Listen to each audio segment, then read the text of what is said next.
Krásny slnečný deň z AKF prajem a vítajte pri troch typov pre vašu lepšiu fotografiu. Dnešné fotky nám poslala Natália a ďakujeme. Moje meno je Bráňo a poďme priamo na to. Natália, počkajte na lepšie svetlo. Vaša fotografia je trošku tmavá a smutná. Skúste fotografovať počas tzv. Zlatej hodinky. Je to čas a po východe alebo tesne pred západom slnka, kedy vlastne svetlo, ktoré dopadá z relatívne ostrého uhlu voči Zemi, nám osvetľuje fotografované scény príjemným zlatavým svetlom. A je to svetlo mäkké, teplé, ktoré sa k tomuto portrétu podľa mňa výborne hodí. Je možné, že takto pri zemi v tráve by tohto teplého svetla bolo trochu menej. Skúste využiť napríklad odraznú dosku, ktorou to svetlo na to fotografované miesto, na tú fotografovanú osobu práve viete nasmerovať tým príslušným vhodným odrazom. Dbajte na kompozíciu. Fotografia je síce odvrtená z vrchu a viac menej presne, no odvrátená tvár slečny smerom od nás a jemné posunutie, vyosenie mimo os a fotografované osoby vytvára dojem, že sa na slečnu pozeráme trošku zo spodu. Nie je to úplne príjemný pocit, nepozerá sa na to úplne dobre. Skúste byť veľmi taká akoby exaktná. Toto je dôkaz, že aj jemné vybočenie tej osy, nedokonalá kolmosť vie vyvolať trošku zmetočný stav pre diváka, pre toho, ktorý sleduje vaše fotografie. Ďalšou radou, ktorú by som vám skúsil doporučiť, je vyplňte viac priestor snímky fotografovanou osobou. Tá zelená tráva nám v tom množstve, ktoré okolo fotografovanej osoby neprináša nič zásadnú, žiadnu zásadnú informáciu k fotografii. Vedeli by sme aj z menšieho kúsku pochopiť, že fotografovaná leží na zemi. Určite by som vám doporučil, využite napríklad diagonálu, tak aby vlastne tvár fotografovanej slečny bola teda v tom pravom hornom rohu, telo smerovalo napríklad týmto smerom. Je to jedna z možností, nie je to proste ten jediný vhodný spôsob, je to jedna z možností. Vyplňte viacej formát snímky, to znamená naozaj proste tú snímku ukončujte niekde proste ďaleko bližšie tej fotografovanej osobe. Viac pozornosti by som venoval detailom, ako je ten skrčený pravdepodobne nejaký šál alebo šatka. Nie je to veľmi pekné, nie som si úplne istý, okrem nejakej tých farebných hodnôt, ktoré sa trošku akoby sa trochu pripodobňujú tej mikine, ktorá má slečnú, ten efekt je skôr negatívny v tomto zmysle.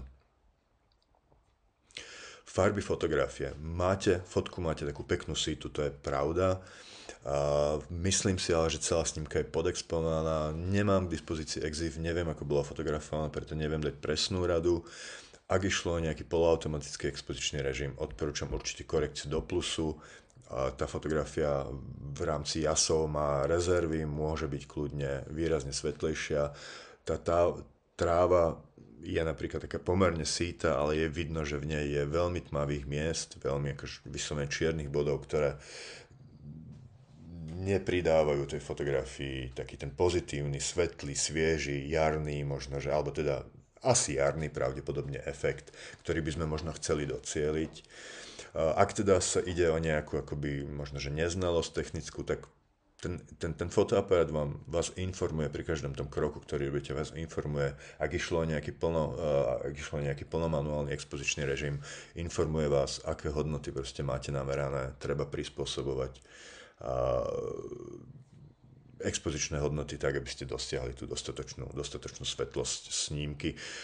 Myslím si, že tento druh portrétu by si vyžadoval proste viac svetla, viac toho teplého už spomínaného svetla.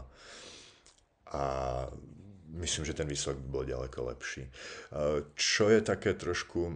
Slečna má takú tú tmavšiu pleť, to je vidno, a v tých tmavých tónoch, v tej akoby takej tmavšej, hnedastej pleti môže sa vyskytnúť nádych akoby zelené, je to súčasťou stavby proste tej hnedej farby. V každom prípade zdá sa mi, že sa odráža v pleti slečny práve ten zelený nádych tej trávy.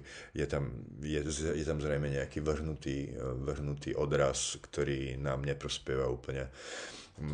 Jedným z riešení by mohlo byť použitie práve funkcie white balanceu, ktoré teda primárne máte pravdepodobne nastavené v nejakom automatickom režime a v tom zmysle je fotografia nafotená akoby technicky správne. V každom prípade zmenou týchto prednastavených hodnot, hoc aj na niektorý z prednastavených režimov viete dosiahnuť na fotografie také príjemnejšie, teplé, možno že akoby až letné tóny vlastne toho zafarbenia, vlastne tých pletí a všetkých tých častí tej fotografie, ktoré by, ako som už spomínal, opäť to pripomínam, by mohli byť pre tento typ portrétu ďaleko vhodnejšie. Celkovo by som to zhrnul tak, že takéto drobné zmeny na fotke, ktoré urobíte priamo na mieste fotenia, ktoré reálne môžu zabrať proste možno minútu, to znamená zmena postavenia, to znamená uhol fotenia, lepšie nastavenie toho fotoaparátu, či už pri tej expozícii, alebo napríklad aj pri tom white balance, zmena času toho fotenia, to znamená, že budem fotografovať počas tej zlatej hodinky, dám si záležať, aby som na to miesto prišiel v tej chvíli, kedy ten výsledok bude čo najlepší, tak okrem lepších fotiek vám táto relatívne drobná zmena prinesie váš lepší pocit. Lepší pocit z vami odvedenej práce. No a to vám v konečnom dôsledku urobí radosť. Budete sa cítiť lepšie z vašich fotografií a toto je ten najzákladnejší predpoklad toho, že zajtra alebo pozajtra budete chcieť ten fotoaparát vytiahnuť znova a začnete fotiť ešte lepšie, ešte krajšie fotky ako doteraz. Všeobecná rada záverom, tieto spomínané veci ohľadom farebnosti, pozície, orezu a možno, že aj tej diagonály sa dajú riešiť aj postprocesom fotografie v nejakom programe ako je Lightroom, Photoshop alebo čokoľvek ďalšie používate.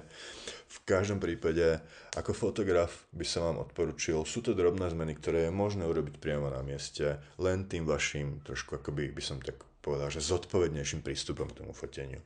Prakticky nič vás to nestojí, je to naozaj tá minúta naviac na tom place, ten výsledok bude ďaleko lepší.